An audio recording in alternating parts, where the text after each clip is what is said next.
जान कहते हैं, हम अपनी जान के दुश्मनों को भी जान कहते हैं। इसी मोहब्बत की माटी को हिंदुस्तान कहते हैं, इसी मोहब्बत की माटी को हिंदुस्तान कहते हैं। यहाँ पर पधारे हुए आदरणीय अतिथि, ग्राम वासियों तथा प्रिय भाइयों और बहनों, आप सभी का मैं यहाँ पे स्वागत करती हूँ तथा आप सभी को 15 अगस्त की हार्दिक शुभकामनाएं।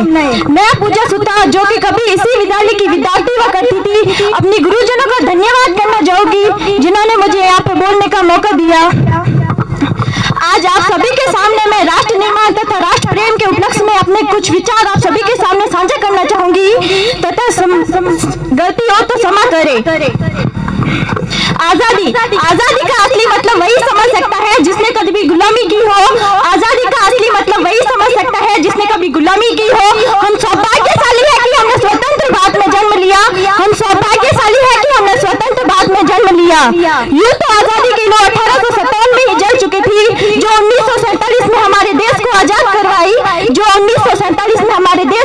करवाई, प्राचीन मध्यकालीन तथा वर्तमान भारत के उपलक्ष्यों से मैं स्पष्ट करना चाहूंगी कि हम जब फिरंगियों के फेरे में फंस चुके थे तो रंग बसंती की एक चोले की आवाज से टोलों के टोले उमड़ उठाते थे और उनके इंकलाब जिंदाबाद और वंदे मातरम के नारों से खून में आ जाने वाला 5-5 डिग्री का तूफान अंग्रेजी शासकों की जड़ें हिला देता था।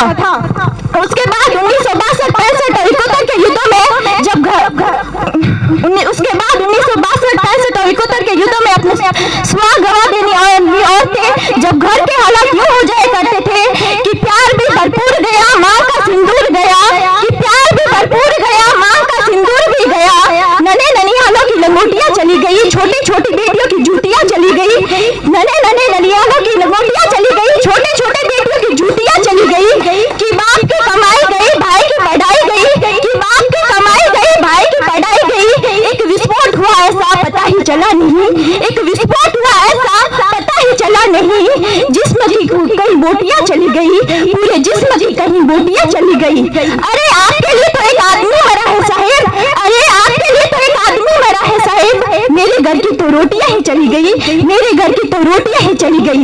इस तरह पूरा परिवार अपनी देशभक्ति साबित कर रहा होता था। जब देश बलिदान मांगता था, जब देश मर जाने को मिट जाने को मर जाने को कहता था, जब देश मर जाने को मिट जाने को मर जाने को कहता था। किंतु आज देश मर जाने को मिट जाने को मर जाने को नहीं कहता, बल्कि मेरे विचारों से यदि कोई आदमी अपने काम पूरी मेहनत, लगन और ईमानदारी के साथ करे तो वही सबसे बड़ा देशभक्त है, वही सबसे बड़ा देशभक्त है।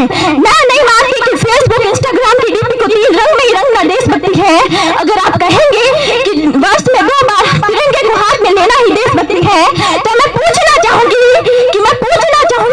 कि जब पूजा पर चढ़ने वाला बच्चा नंगे पांव कड़कती धूप में तिरंगा बेच रहा होता है तो आप उसे उसकी देशभक्ति कहेंगे? क्या उसे आप अपनी देशभक्ति कहेंगे?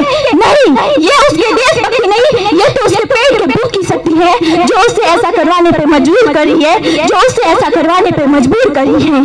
क्योंकि वो ना मस्जिद को जानता है, ना वो मंदिर को जानता है, क्योंकि वो ना मस्जिद को जानता है, ना वो मंदिर को जानता है। वो पेट के भूखे हैं साहिब, वो केवल भोजन के निवालों को जानते हैं। वो पेट के भूखे हैं साहिब, वो केवल भोजन के निवालों को जानते हैं। अब मैं बता दूं कि हमारा देश आज भी महिला सुरक्षा के मामले में चौथे पायदान पर है।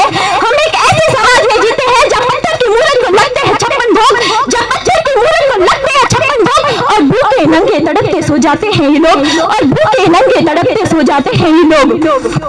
मजदूर को मजदूर समझे, मजबूर नहीं, मजदूर को मजदूर समझे, मजबूर नहीं। गरीब को काम दीजिए, दान नहीं। और दान देने के इच्छुक है तो जीते जी रक्तदान और मरने के बाद अन्नदान देकर किसी मरते हुए को जीवन दान दीजिए, क्योंकि मरने के बाद भी जीने का एहसास है ये अन्नदान, क्योंकि मरने के बाद भी जीने का एहसास है अन्नदान। यही सच्ची देशभक्ति और यही सच्चा राष्ट्र प्रेम, कि यही सच्ची देशभक्ति और यही सच्चा राष्ट्र प्रेम कि ना सरकार मेरी है, ना रोब मेरा है, कि ना सरकार मेरी है, ना रोब मेरा है, और ना ही बड़ा सा नाम मेरा है, और ना ही बड़ा सा नाम मेरा है।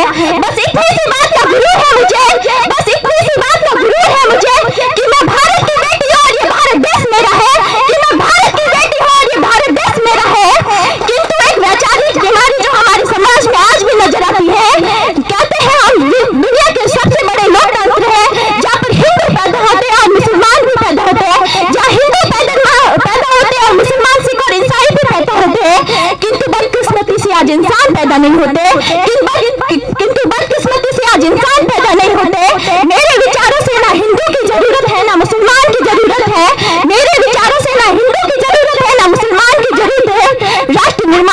केवल एक सच्चे इंसान की जरूरत है। राष्ट्र निर्माण के लिए केवल एक सच्चे इंसान की जरूरत है।